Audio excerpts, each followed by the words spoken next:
history of the Yoruba in what's now southwestern Nigeria. I'll start where many Yoruba stories begin, Ile-Ife.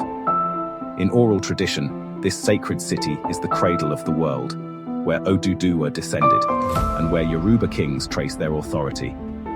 Between the 12th and 15th centuries, Ife artisans cast stunning naturalistic brass heads and terracotta heads, proof of a sophisticated urban culture, guilds, markets, and spiritual life centered on Ife divination. From myth and artistry, we move into empire. By the 16th century, the Oyo Empire rises in the savannah north of the forest belt. Cavalry power, organized provinces, and a political system balancing the Ile-Ife with the Oyo Macy Council. Oyo commanded trade routes north across the Niger to the Sahara, and south toward the coast, moving kola, cloth, and later, tragically, people during the Atlantic slave trade. On the map, picture Yoruba towns as walled city-states, Oyo, Ife, Ijebu, Egba, Owo, linked by roads and markets, each with its own Oba and traditions, sharing language, Sango, Ogun, and festivals. To the east and west were powerful neighbors, Benin, Dahomey, and later, the Fulani states pressing from the north.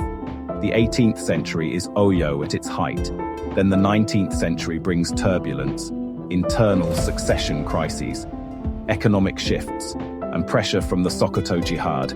Ilorin, once an Oyo provincial town, becomes an emirate under Fulani influence. Oyo fractures.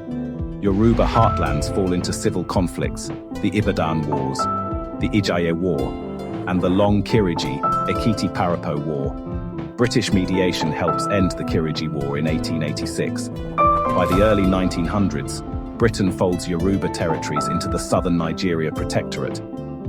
Colonial rule leans on indirect governance, working through obas and councils. While cash crops like cocoa fuel new wealth, cities boom, Lagos grows into a port city. Ibadan becomes one of the largest indigenous cities in sub-Saharan Africa.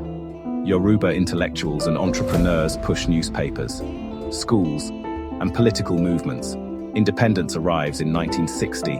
In the West, figures like Obafemi Awolowo drive social policy, free primary education, rural health programs, and launching Africa's first TV station in 1959. The region modernizes but keeps deep cultural roots, palace courts, age-grade associations, masquerades like Egungun, the Ayo festival in Lagos, and the living system of Ife. Yoruba culture has long traveled. Through the Atlantic slave trade, it shaped the Americas, Candomblé in Brazil, Lucumí, Santeria in Cuba, preserving deities as Orishas across oceans. Today, the diaspora connects back through religion, music, and family ties.